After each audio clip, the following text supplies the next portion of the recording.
My name is Elena Moore, and I was 27 years old when this happened. I remember that detail clearly because age mattered in my family, even when it shouldn't have. It was always used as a measurement, how far someone should have gone by now, what they should already have achieved. By that standard, I had always arrived short. The engagement was held in a hotel ballroom that smelled of polished wood and flowers chosen by someone else. I arrived alone, as expected, wearing something neutral enough not to draw attention.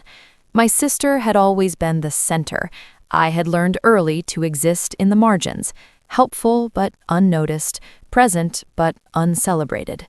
I smiled when people looked at me, and when they didn't, I pretended not to notice. I knew where I would be seated before I saw the table card. I knew which conversations would close slightly when I approached.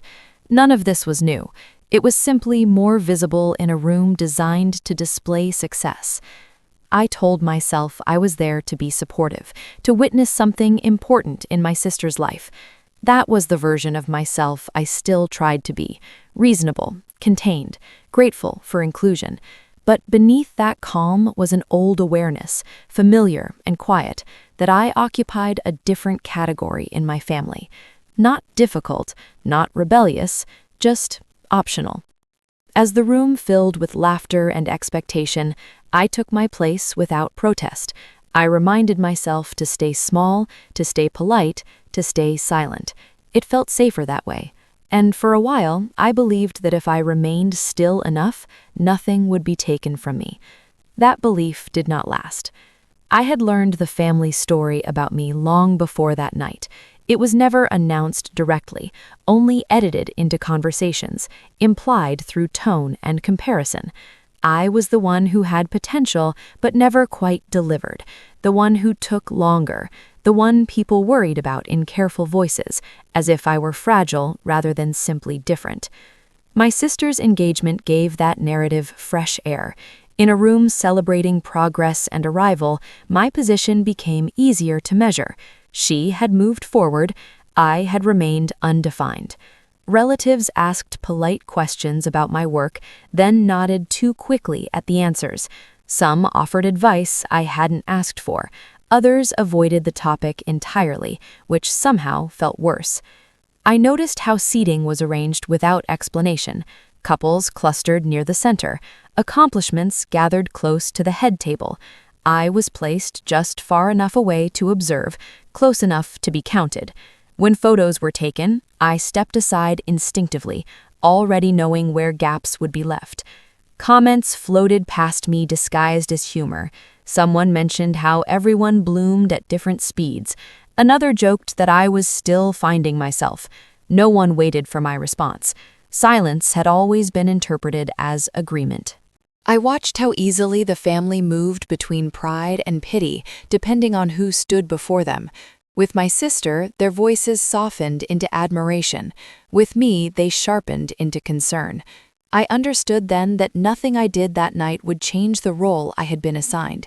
The story was already written, and I was playing my part as expected. The celebration continued, bright and unbothered. Glasses clinked.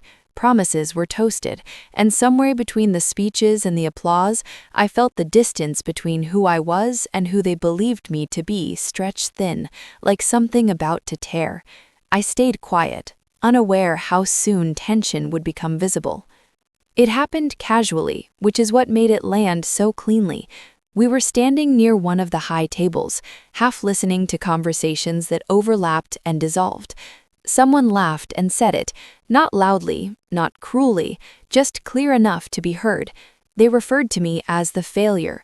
The word was softened with a smile, wrapped in humor, offered as something we were all meant to recognize as true. For a moment, I wasn't sure if I had heard it correctly. My body reacted before my mind did. Heat moved through my chest, then settled into stillness. I kept my expression neutral, the way I had learned to do when attention turned sharp. No one corrected it. No one looked uncomfortable. The silence that followed was brief but complete, like a pause everyone agreed to step over. Someone else changed the subject. A glass was refilled. Laughter resumed at a slightly higher pitch. I realized then that the word had not disrupted anything. It fit too easily. It explained too much. That was what hurt the most. I stood there, nodding when expected, replaying the moment in my head with unnecessary precision. I wondered if I had somehow invited it, if my quietness had made me an easy target. I questioned whether my life really did look like evidence from the outside, proof of something unfinished or wrong. Self-doubt crept in the way it always did, politely, with logic disguised as concern. What unsettled me wasn't just being diminished, it was how alone it made me feel in a room full of people who knew me. No one defended me, because no one thought it was required. The label had already been agreed upon. I felt myself retreat inward, measuring every breath, careful not to reveal how deeply the word had reached.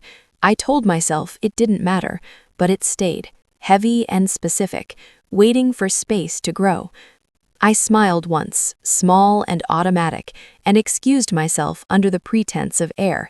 As I walked away, the room seemed louder, brighter, less aware of me, and I wondered when I had learned to disappear so efficiently that night. I stepped away from the crowd and stood near the tall windows overlooking the city.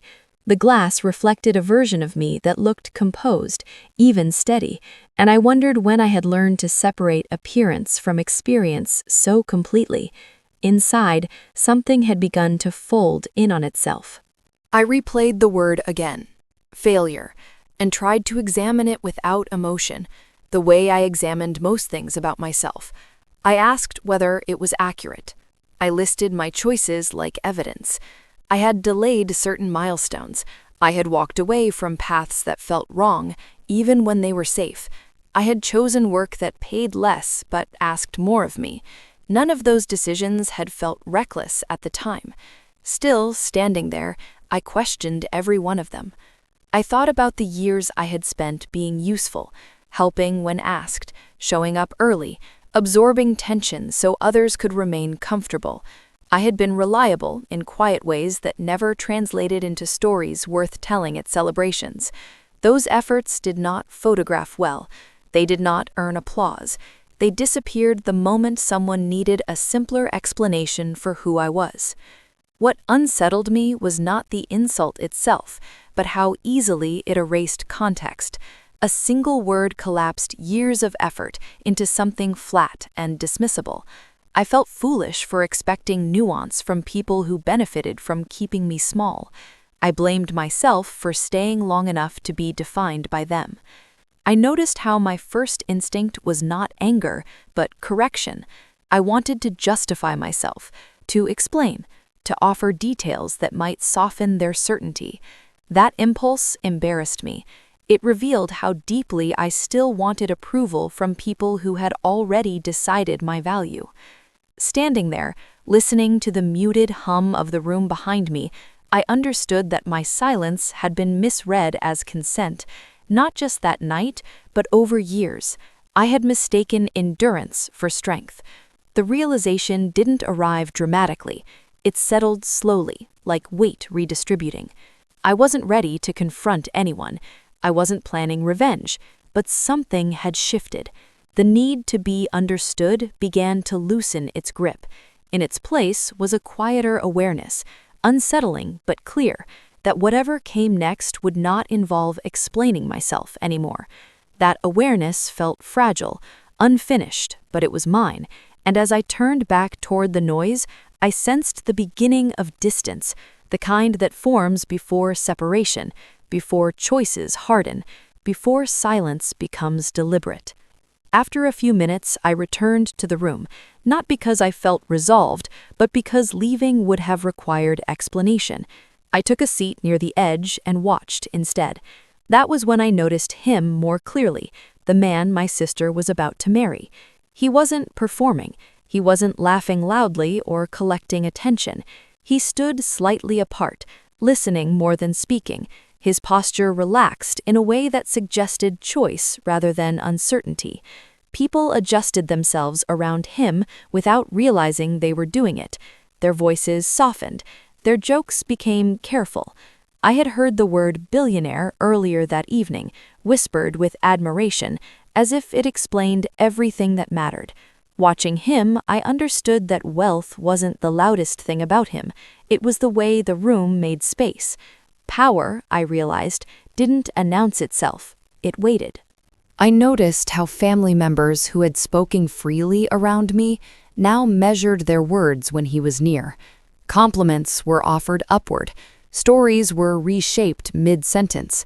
No one challenged him, not because he demanded respect, but because it felt inefficient to do so. From where I sat, the contrast was unavoidable. Those who spoke the most carried the least consequence. Those who interrupted, joked, diminished others, relied on noise to maintain position. He didn't need noise. His silence had gravity. I wondered if he saw the dynamics the rest of us pretended not to, if he noticed how affection shifted depending on proximity to advantage, if he recognized how easily people edited themselves when status entered the room. I didn't assume kindness, I only recognized awareness. For the first time that night, my attention moved outward rather than inward. My thoughts slowed. The word that had followed me earlier loosened slightly, as if it no longer belonged exclusively to me. I wasn't being singled out. I was witnessing a system. I understood then that power was not about volume or approval. It was about leverage, about knowing you could remain still and still be felt. Watching him, I felt no hope of rescue, no expectation of intervention, but I sensed a shift in perspective.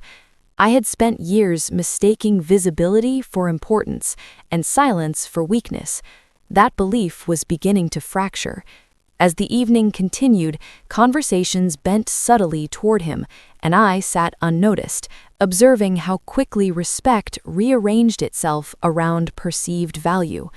Nothing had happened yet, no lines were drawn, but something in the room was aligning, quietly, inevitably, and I could feel that whatever came next would not come from emotion, but from position. I stayed where I was, letting the pattern reveal itself without interruption. It was oddly calming to stop participating and simply notice. The imbalance no longer felt personal, it felt structural, and in recognizing that, I felt the first hint of relief, not because anything had improved, but because understanding had replaced confusion. That understanding sat quietly with me, steadying, as the night continued to unfold. I did not know then how visible this awareness would soon become, only that it had already changed where I stood inside the room. My sister's fiancé was invited to say a few words after dinner. It was announced casually, but the room responded immediately. Chairs angled, conversations tapered, glasses were set down more carefully than before. I felt the collective attention gather, the way air seems to shift before rain. I did not sit up straighter. I did not prepare myself.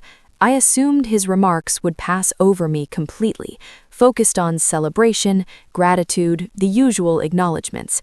By then, I had already withdrawn to a place inside where expectations were low enough not to bruise.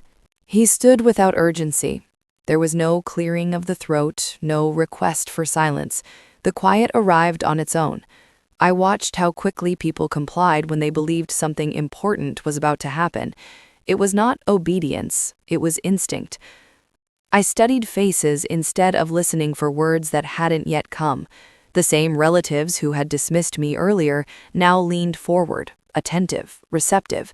Their expressions softened into respect before he had earned it, simply because they believed he held something of value. I noticed my own body remain still. My hands rested in my lap, my breathing slowed. I felt strangely separate from the moment, as if I were observing a scene rather than participating in it. Whatever happened next, I told myself, was not about me. That detachment felt necessary. It protected me from hope, which had always been the more dangerous emotion. Hope made me visible to disappointment, so I stayed distant, alert but uninvested, letting the moment pass through me rather than settle. The silence lengthened. It was not uncomfortable. It was deliberate. No one interrupted. No one whispered. The room waited. I understood then that anticipation did not need volume. It thrived on restraint. I thought briefly about leaving again, about slipping out before attention sharpened further, but movement would have drawn notice, and I no longer wanted to be seen reacting. Remaining still felt like control. He glanced around the room, not searching, just acknowledging presence. I followed his gaze without expectation. When it moved past familiar faces, I looked away, uninterested in where it might land. I assumed my role had already concluded for the night. I had endured the discomfort. I had learned what I needed to learn. Whatever came next belonged to others. And yet, beneath that assumption, something tightened. Not fear, awareness. The sense that stillness can precede impact, that silence can carry intention. I felt it without understanding it, like pressure building quietly. I became aware of how time stretched when nothing was said. Seconds felt heavier, layered with expectation that did not belong to me. I reminded myself that moments like this often pass unnoticed by those standing still. I had lived inside that assumption for years. It kept me quiet, contained, predictable. Watching the room now, I sensed how easily narratives could shift when attention redirected. I did not imagine change arriving on my behalf. I only recognized the fragility of certainty, how quickly it could dissolve when confronted by a different authority. The thought settled without excitement. I did not straighten or prepare a response. I simply stayed present, allowing the pause to exist longer than comfort allowed, trusting stillness more than anticipation for a moment longer. No one spoke, no one moved. The room held its breath. I remained where I was, emotionally unguarded but prepared to be irrelevant, unaware that relevance was about to be reassigned without warning. He did not begin with gratitude. He did not mention love or family. He simply lifted his hand, paused, and pointed. The gesture was unhurried, precise. It took a moment for people to understand where his finger had landed. It was on me. For a breath, nothing happened. Then chairs shifted. Someone laughed uncertainly, as if correcting a mistake. Faces turned, searching for context that had not been provided. I felt the attention arrive like a sudden light, exposing rather than warming. I did not smile. I did not look away. I stayed exactly as I was, because reacting would have confirmed something I did not yet understand. My name was not spoken. No explanation followed. Just recognition, held long enough to be undeniable. The room grew restless. I could feel confusion ripple outward, discomfort settling where certainty had been seconds earlier. People glanced between us, recalculating. A few expressions tightened, others softened too quickly. The hierarchy had been interrupted, and no one knew how to proceed without instructions. I became aware of how visible silence can be. My stillness read differently now, no longer absence, but presence. It unsettled me. I had spent years trying not to be seen. Being pointed to felt less like validation and more like exposure. My sister looked at me with a question she did not ask. A relative frowned, then smoothed it away. Someone cleared their throat and stopped. The room waited again, but this time the waiting leaned toward me. I felt no triumph, no relief, only a quiet alertness, the kind that follows an unexpected shift in terrain. Whatever story had been circulating about me no longer fit cleanly, and the uncertainty that replaced it belonged to everyone, not just me. I realized then that power does not need to explain itself immediately. It can rearrange a room with a single, deliberate movement and let others struggle to catch up. I remained seated, breathing evenly, resisting the urge to justify my existence. Around me, consequences were already forming in small ways. Attention lingered, whispers stalled, assumptions loosened their grip. Nothing had been said, yet everything had changed direction. I felt exposed, yes, but also oddly detached, as if I were watching the first crack appear in a surface that had always seemed solid, knowing that whatever followed would not ask for my participation, only my endurance. The silence pressed on without mercy, stretching reactions thin. I noticed people adjusting stories in their heads, revising loyalties, rehearsing explanations. No one addressed me directly. That distance was instructive. Recognition had arrived without invitation, and it demanded recalculation. I stayed still, letting the discomfort work, understanding that once attention shifts, it rarely returns unchanged, and that whatever followed would expose more than any argument ever could. It would continue quietly, measured, irreversible, shaping outcomes while I remained composed, watchful, patient, uncelebrating, grounded, present, enduring. He lowered his hand and finally spoke. His voice was calm, unadorned, almost procedural. He did not raise me up with praise, nor did he correct anyone directly. He stated a few facts about my work, about decisions I had made that affected outcomes he respected. He spoke as if clarity were enough. The room reacted immediately. People shifted forward, eager to align themselves with whatever had just been defined as valuable. I watched expressions rearrange into interest, then approval.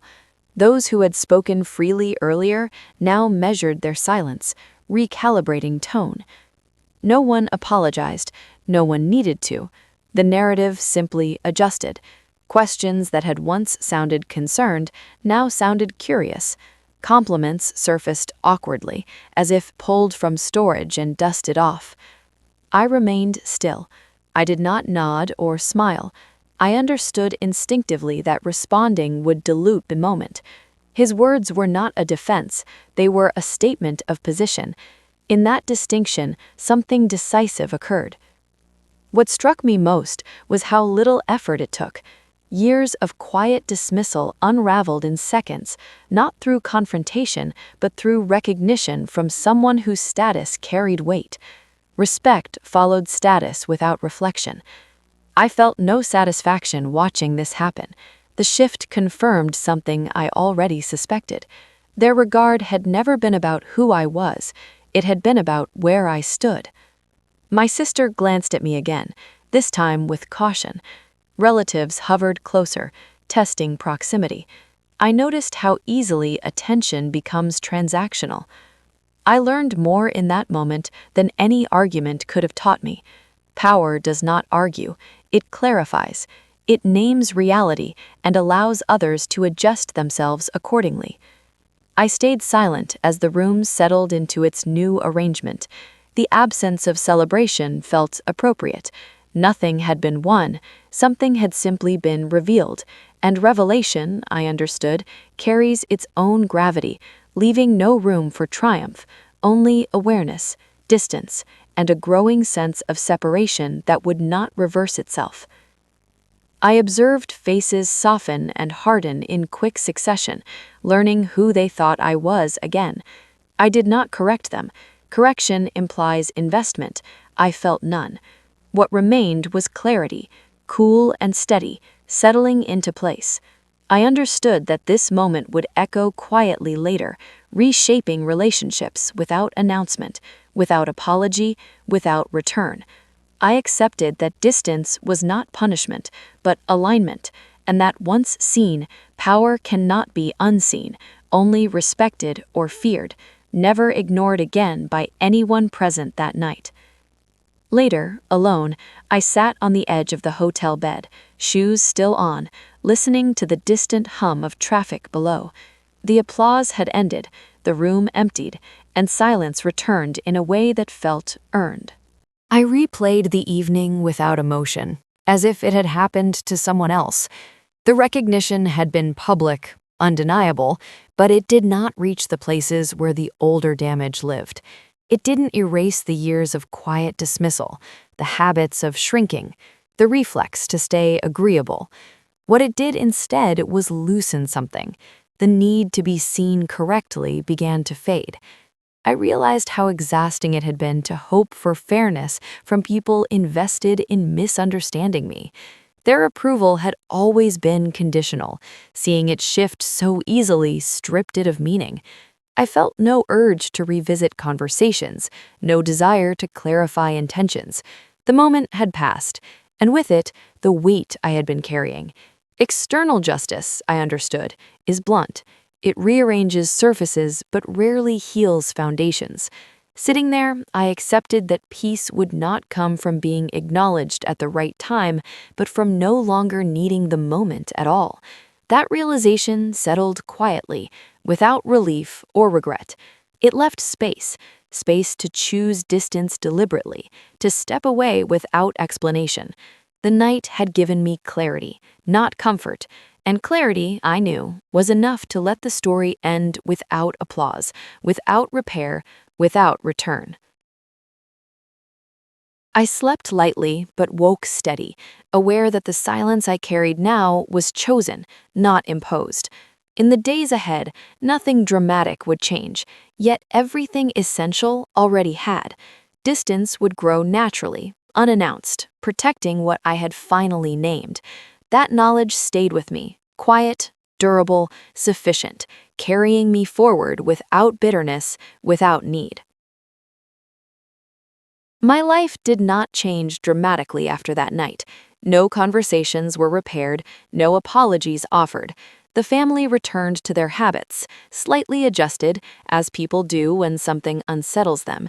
I did not correct them. I did not explain myself. I no longer felt compelled to. What changed was quieter. The word failure lost its weight, not because it had been challenged publicly, but because I stopped carrying it internally. I saw how easily labels are assigned, how rarely they reflect truth. That understanding created distance, and distance created safety. I no longer measured myself against timelines that were never mine. I stopped translating my choices into language others could approve of. The need to be understood by those who had already decided against me faded without ceremony. There was no revenge to savor, no victory speech. The moment did not belong to me in the way stories often suggest. It belonged to clarity, to the recognition that power does not require permission and peace does not require agreement. I learned that reconciliation is not always the goal. Sometimes it is simply the refusal to keep offering access to people who only see you when it benefits them. I did not cut anyone off. I just stepped back, calmly, deliberately. That night closed a chapter without noise. I carried forward what mattered and left the rest where it belonged. The silence I live with now is not absence, it is ownership. And in that ownership, I found something steadier than validation, something final enough to rest inside, unchanged by who speaks, not seek witnesses, and that peace, once chosen, requires no ongoing defense. It simply exists, sufficient and mine.